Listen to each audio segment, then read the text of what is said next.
Canada Mortgage and Housing Corporation is driven by one goal: housing affordability for all. They're about solving housing affordability together. CMHC offers supply-oriented programs, funding programs, market intelligence, research, data, and a team dedicated to push the boundaries of housing innovation. Visit cmhc.ca to learn more about how you can play a role in their ambitious goal that by 2030, everyone in Canada has a home that they can afford and meets their needs. CMHC helps make housing affordable in many ways. Learn more about Canada's National Housing Strategy, funding, research, and so much more at cmhc.ca. We at On the Way Home would like to acknowledge the original stewards of whose lands this podcast is recorded on. In York Region, we recognize we're on the traditional territories of the Wendat, the Haudenosaunee, and the Anishinaabe peoples, and that this is the treaty lands of the Mississaugas of the Credit. And in Vancouver, we acknowledge that we are on the unceded territories of the Coast Salish peoples, the Musqueam, Squamish, and Tsleil-Waututh, whose presence on these lands continue to this day. Welcome to On the Way Home, a podcast dedicated to the issues surrounding homelessness and the incredible experts making a difference in the lives of homeless people. Remember to subscribe to the podcast anywhere you're listening and share it with a friend.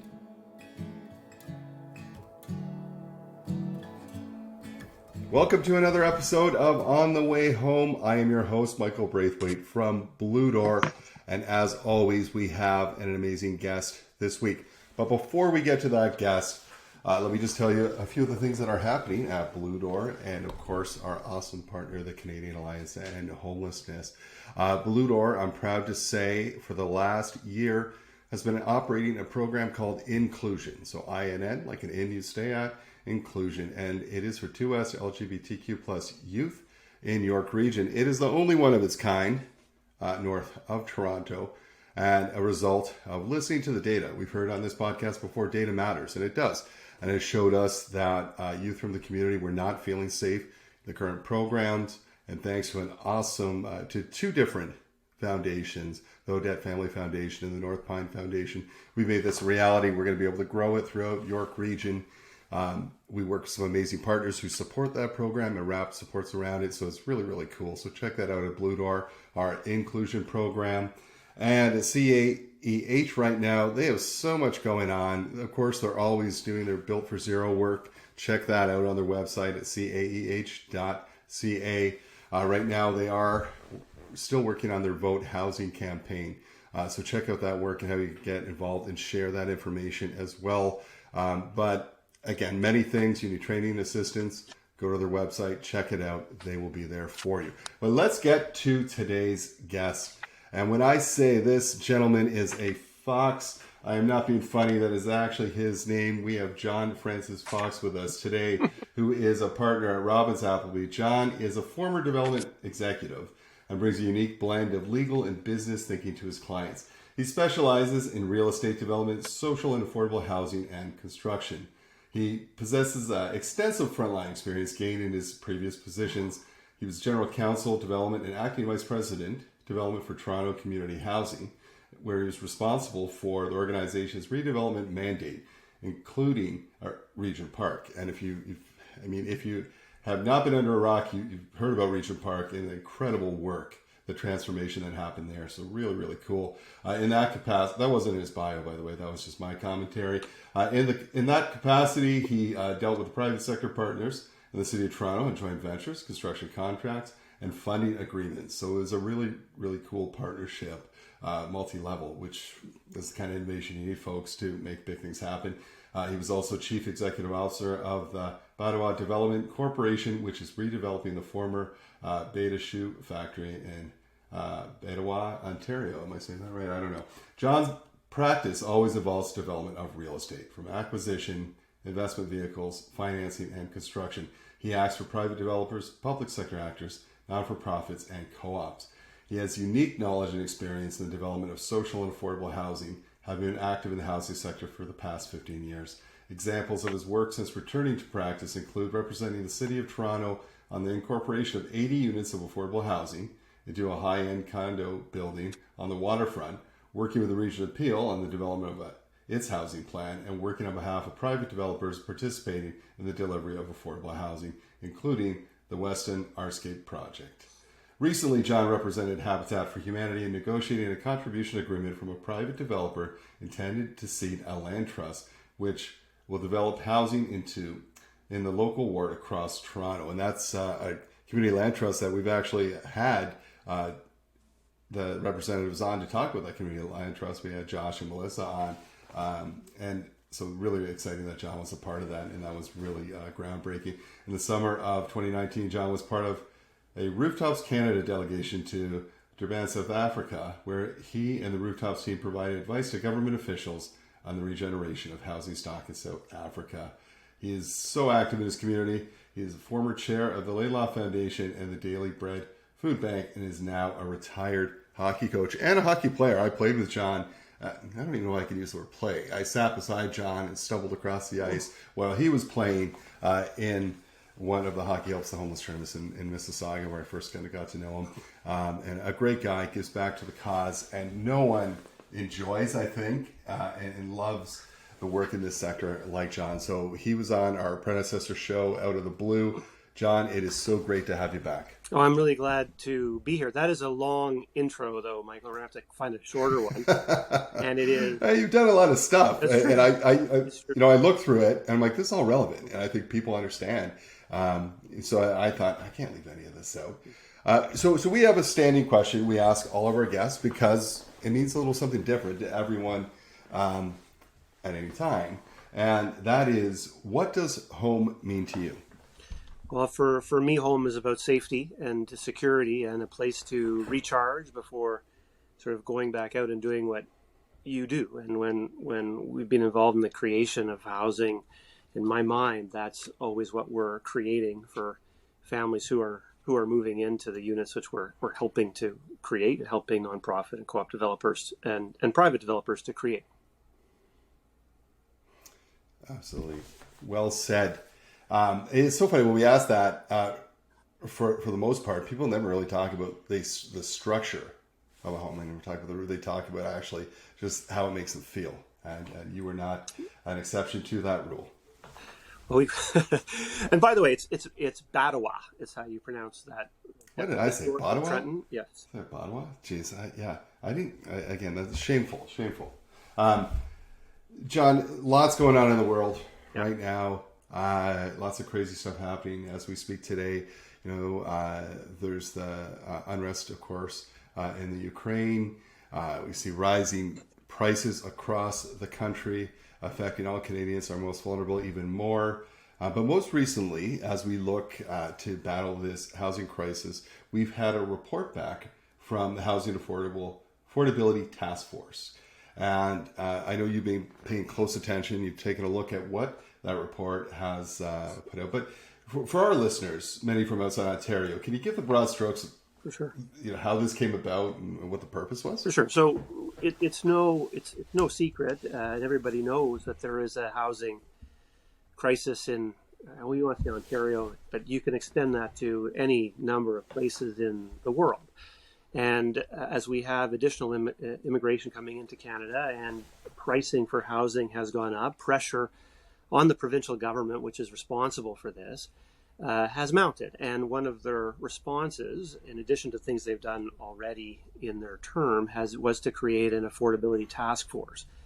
And they drew across the spectrum. So there are representatives of the development community and the real estate community, to be sure, but there were also nonprofit representatives in the form of Ian Underwood of Habitat and Justin Marchand of the Ontario Aboriginal Housing Society, as well as others on that task force. And so they came together to come up with some recommendations for the province on how they could attempt to address housing affordability. The report is directly aimed, or I should say primarily aimed at market housing prices, at reducing market housing prices. And its primary remedy for that is to increase supply. And they do that by recommending to the government a series of measures which are pretty audacious, ambitious in scope. Things like eliminating appeals to the Ontario Land Tribunal for for certain kinds of developments, ensuring that height is not an issue around transit, allowing people to change single-family homes into more units, things like that, which would become as of right and allow for additional housing to be created that way. And they're really calling on doubling of housing production. And you can see the headline piece is to create 1.5 million homes in 10 years, which is a lot of homes. Yes. Yeah. And, I think one of the criticisms too, and we'll talk more about that too, is just people are like, this is all about supply. And, supply is not the only answer is what I've heard pushing back. Hey, we can't end the... Now, in talking about, both Ian and Justin have been on the podcast. I think Justin a couple of times as different panels, great people. And talking with Ian just briefly on this, she had said that the title was a little misleading, that it should not, I don't think it was meant to be the Housing Affordability Task Force. It was the Housing Supply Task Force that it was supposed, which would make more sense. She said, so throwing that in there really kind of threw some people for a loop with that criticism. So you mentioned the 1.5 million homes in 10 years, very ambitious, great. But beyond that kind of headline, what should we be excited about coming out of this report? Well, there are good things in the report for the development community at large. And when people say the development community, they have a tendency to think that that's just private sector developers. But anything that is good for them in terms of speed of development is good for any nonprofit or co-op who's engaged in development. So if we are increasing the speed of approvals, if we are reducing the opportunity to appeal, those are all positive things for developers who are nonprofits or for-profit developers. So all of those, and the urgency that comes with this report is also, I like to say new, but it's really that it's the consensus that something has to be done urgently is what's new. For people who are actively involved in the housing sector, it's not new to think that there's urgency in finding people housing. You deal with people who need housing all the time, and whether you're looking at a family by family basis or you're looking at large for lower income families, it's urgent all the time by definition. So that drive has now extended out. And you make an interesting point when you talk about what Ian had to say, because there is in the report a distinction between housing affordability and affordable housing, in the sense that housing affordability, when what they're really talking about is lowering a market price of a market home by having enough supply to allow that to happen. Whereas when you and I talk about affordable housing, we're talking about housing is affordable to people who aren't buying at the market. So anybody who can't buy at the market today will probably not be as directly impacted by this in the same way that you might like. That we can talk about how that plays out, and there will be differences and the like, and we'll get into that in a sec. But it's important to understand that this is primarily aimed at reducing pricing at the market point, not increasing affordable housing, even though they do get into that a little bit. That's a great point, and it's so good to know when we talk about how it really fits. I think what for our listeners too, people have to understand too, John, that when it takes all levels of government too, right, working together to make this kind of thing happen. So the federal government can announce, we have all this money we're giving to the provinces, then the province has to work to how they're going to do it. And then the municipalities, of course, sometimes slow that down because they're in charge of, zoning bylaws, that kind of thing. And the question to this, with Ontario pushing this way, there's still, and I think is this some of what you were just talking about around zoning that we could get, so that will speed up the process? Is this going to help bypass some of the things in municipalities that are slowing us down? Yes. I mean, in short, there are circumstances where an application that a developer, private or, well, actually nonprofits are private too, but for-profit or nonprofit bring forward, if this were translated to legislation, and please remember, this is a report, this is not legislation. So this now is on the minister's desk. The minister has to decide which pieces of it he wants to bring forward. His party has to support that, and the Conservative government has to bring it forward. So not legislation yet. But if this were to happen, then there are certain kinds of development where you would apply, and as of right, you would be entitled to certain height, 12 stories and wood frame buildings and things like that, which are appealable now, and which can encounter resistance from neighbors and so on. So if you're in the development business, whether you're for profit or not, that can be positive for you, and it can make it easier to create housing.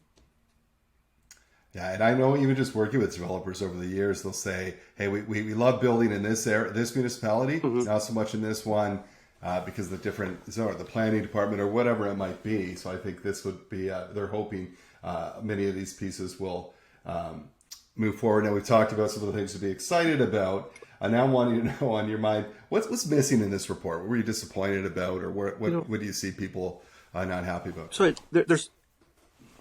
Let me answer that question this way. There's a number of really critical tensions in the report, which we can get in and think through. So here's one we just started talking about. We talk about NIMBYism and the report's answer to that as allowing more as-of-right development.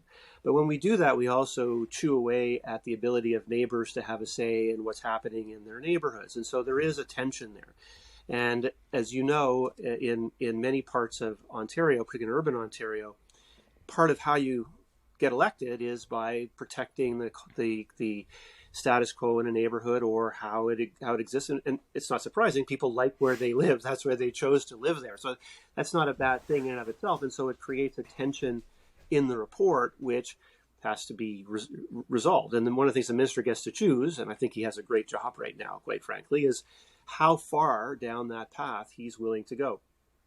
Another tension in the report is supply. So, even if we're just working on the margins and the actual market price, how much can supply really do? So if we're doing this because we're expecting additional immigration and so on, if you're going to use supply to lower price, you can't just match demand. You're going to have to outpace demand. That's a tall order. And even some of the things that they talk about in there, which leads to the third tension, I think, is the conversion of some single-family homes into multiple unit rental. So one of the interesting tensions there is that the problem is cast in terms of ownership. It's difficult to buy a home. The solution is often cast in terms of rental. So if you take a single-family home and convert it into 4 rentable units, what you're saying is, yes, you may not be able to afford to buy a home today, but you may be able to afford to rent the second and third floors of a home sometime in the future when this is done. Well, that's actually a pretty material shift, and there's a real tension there. And there's good and bad, right? So on the one hand, you might be saying some of those homes are not going to be priced out of range for more people. On the other hand, more people have the choice to live in that neighborhood. So you can choose. The hard things aren't when there's a tension between a good thing and a bad thing. The hard things are when there's tensions between two good things. And you have to decide where you're going to come down. And that's why I think the minister has a great gig this year. And the last one is that I think will really trigger a lot of people in the housing sector is this distinction, which feels so artificial when I first say it, between housing affordability and affordable housing. So one of the pressures on supply in the report is demand-side programming. Things like efforts to allow more rental by putting money into people's hands in the form of rent subs. That's a demand side stimulus to housing. So if you say we don't want to do that because we don't want to price up housing by having more money, then that kind of leaves a lot of people out.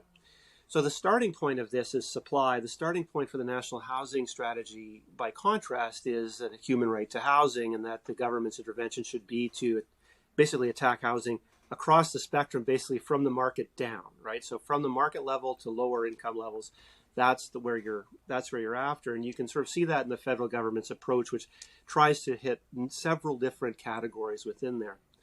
So here they don't answer those questions. So I talked about taking a single family home and turning it into 4 rental units. There's no talk about whether those rental units would attract rent control, whether or not rent subs would be a part of that equation. And I don't blame the task force for doing that. And I'm glad they went into talking about NIMBYism and so on. But ultimately, when you're increasing supply, if you're doing it at more than just if you're going to go further than just the market level, you're going to have to talk about what other kinds of controls you will place on the housing market that you're creating. So that part is really left to the next stage and is not in this report. So if you're reading it looking for that, then I think you would be disappointed in the report in that regard. But I do think, just to be clear, I think the report is actually a very positive contribution because it stimulates this kind of discussion, and it doesn't shy away from these harder questions, and that's a good thing. Yeah, I mean, it shows the provincial government is paying attention. They want to do something. They brought some people together to do that. Now, there was, I think, some criticism about not having a lived expert or lived expertise, that they should always be part of these committees. So when we look at, if we had two categories out of this report, kind of winners who are going to be really elated, and people, not losers, but people who will be really disappointed coming out of this because they had high hopes. Who would you put in that? Who are the real winners, and who are the groups you think are not all that excited? Well, I'm not going to call them winners and losers, Mike, because I actually don't think and nobody knows yet. First of all, we don't know whether it's going to turn into legislation. But secondly, even if it all were legislation, how an economic stimulus like this plays out, we don't know. So if it were to play out the way the task force would like, then you could say a broad group of people who are just can't quite afford to buy or can't quite afford to rent where they want would win. What you do know is that if this were to be applied and you're in the development business, again, whether you're for profit or nonprofit, you will like this. You will like some of the taking away of appeals. You'll like some of the removal of limitations on height. If you're a property owner and you own a home that could be converted into 4 units, then probably you're going to like it because you have the capacity to make more money off your home, probably. Mm-hmm. You also might look at it differently and say, this actually gives me more agency in creating affordability for intergenerational living within a home that I own now than I would be permitted to do otherwise. So you could not maybe before divide up the same way and have mom and grandparents living in one spot and a home in the back yard for another part of your family. So there is, as I say, there is good and bad with each thing. So we don't really know who will be a winner and a loser. To go back to my last question, though, it's not a program that is aimed at poverty relief. And so if you are looking for that, it's fairly scant. Now, the task force cannot avoid that, and I'm glad they don't. And they talk about the importance of ownership, and they also recognize that barriers to home that are experienced by marginalized communities and by the Indigenous community are more severe than others, and they end up promoting an ownership program, which is, they end up promoting the government supporting ownership programs aimed at those communities. And I think that they probably had, for example, the Black North Initiative in mind when they were thinking about that, which is a program aimed at a particular community in order to promote home ownership, which is a positive thing. Yeah, I think, when in talking to developers in the past too, they've said, look, I mean, the longer we have to wait, the longer we're slowed down, the more it costs everyone, including if we incur costs, obviously those are passed on to people purchasing homes for sure. And you're right. And just so people understand, as Sean said, this has to be passed. These are suggestions. This is a report forward with suggestions in it. It still has to be passed. Now, that being said, so this task force was put together by our Ontario Conservative Party, and some of the recommendations coming out of this may not align totally with their strategy. They didn't say it, hey, put together a report and it has to fit with who we are as conservatives necessarily. Now, for this to move forward, it would be past the election in June, right? We're too close to it right now.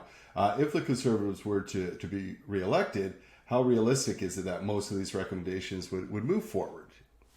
I think quite a few of them could move forward, and some of them are probably more likely under a conservative government, just because their worry about upsetting downtown Toronto is probably lesser than the other parties, and so there is a political reality there which favors some of this. The government also has a bent for ownership. I'm not suggesting that's a bad thing.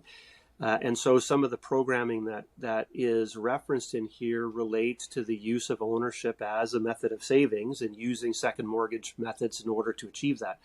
So that's not unknown. That's Options and Trillium Housing and a number of others who are doing that and Black North who are doing that kind of thing. And that is sort of philosophically aligned more so than you would see rent control, for instance, aligned. And that those sort of things which you might assign more naturally to more left-leaning parties they don't really show up in this report. As I say, it's really left to the next level to determine whether or not the additional supply would attract more, whether there should be a change in the current legislation in that particular regard. So I think if the Conservatives, there is a good chance that a lot of this would end up finding its way into legislation. I don't think it's exclusively so, though. I mean, it's not as though every member of this committee, I'm reading in to a certain extent, is a card-carrying Conservative. So I think there would be some, and there certainly is a broad political acceptance that doing more to create more housing and to be fair in its allocation is important. Yeah, I think you're right. I mean, it was a good committee of people. Now, like many reports, when we do research or we put together groups, they come back with these reports. You know, of course, this was not meant to sit on a shelf. Thanks, that's great. It's going to move forward. So what happens now? What do we do with this? It's just we kind of wait for it to go through, or more conversations like we're having now. Well, I think it is a very live conversation. I mean, I can tell you that in my law office, this is the topic of regular disagreement and debate about whether or not this is just patently good, or whether there's a kind of ups and downs about this. And from this presentation that I think there's some really good stuff and some missing elements as a housing policy. But I would be very surprised that the government does not act on this quite quickly and does not have a sense of what it wants to propose to the electorate in the election, and that we would not see, whether we would see legislation or not, that would surprise me, but that we would see the government come out with proposed government policy on this would not surprise me at all. And that part of the election criteria is the Premier has very sound political instincts, and he knows that this is on people's minds. And he will want to know what he's going to say in the election. And I think that he's going to find some inspiration in this, and we'll see him talking about this prior to the election. I'm pretty sure we're going to see the Minister Clark do the same thing. Yeah, I think you can count on that. It is on, as we saw in the federal election, housing is on people's minds, right? It was interesting. CAH, our partner in this podcast, and some partners really push a vote housing campaign, and it was out of the top 10, and they pushed it just what was happening in the environment at the time. I think it was in the top 5 by the end of that federal election. I don't think it will be different in Ontario with prices going up. People will sacrifice sometimes food so they can pay for housing. There is no real housing bank to do the opposite of that, right? So it's everyone's feeling the squeeze. And Michael, that equation you just talked about is being felt increasingly higher and higher up the income ladder, right? So when you start thinking about the definitions of affordable housing and who is now who is now able to make applications, it's teachers and nurses, and so that squeeze is very prevalent in a much larger group of people than it was, say, 20 years ago, and so that drives the politics to a great extent here. Absolutely. I saw in the Globe and Mail, I think it was a couple of weeks ago, they were talking about usually the threshold of what you should spend of your household income is 30%. I think in the GTA, unfortunately, a lot of people are spending 50 up to 80% of their household income on housing costs. And what they said at the Globe and Mail, for a one-bedroom apartment, if you use that 30% threshold, you would need a salary of $90,000 a year. Mm-hmm. And so I think for so many people just, entering the workforce or working hard, and that's your base salary, one-bedroom apartment household. What if we need 2 bedrooms? What if we need 3, et cetera, right? So there is a big gap there. I mean, there's a lot of positive things in this report to move forward on. And of course, there's other pieces we have to tackle around income security, truly affordable housing, that kind of thing. You're doing good work around that with helping setting up community land trusts. We're doing this similar piece, of course, in York Region, building off that, which is exciting, with the support of one of our local mayors.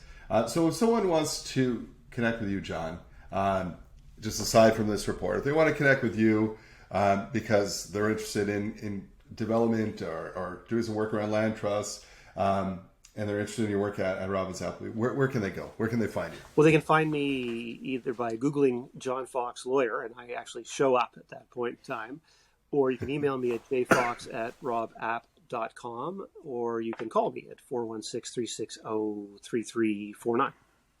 And I'm pleased to report that for the first time, I asked a client where they had heard my name, and they said, your predecessor podcast, out of the blue. And so I was very gratified by that, and I'm really glad to know that people are listening, as you well know, to this podcast, because there's a lot of great information that comes from all your guests on this, which I love listening to. And we're very fortunate, you are not the exception to that rule, to have some brilliant people on here who share some great insights. I mean, the whole purpose of this podcast really is to create that awareness and education and to share that knowledge. And thank you for dropping a lot of knowledge today on that report. You made it, I found anyways, if looking at that report, people might be a little overwhelmed, but you're able to kind of simplify it and break it down for us, which is really appreciated. And maybe for some people to get even more excited about what's happening in the future and looking towards this election, what they might do.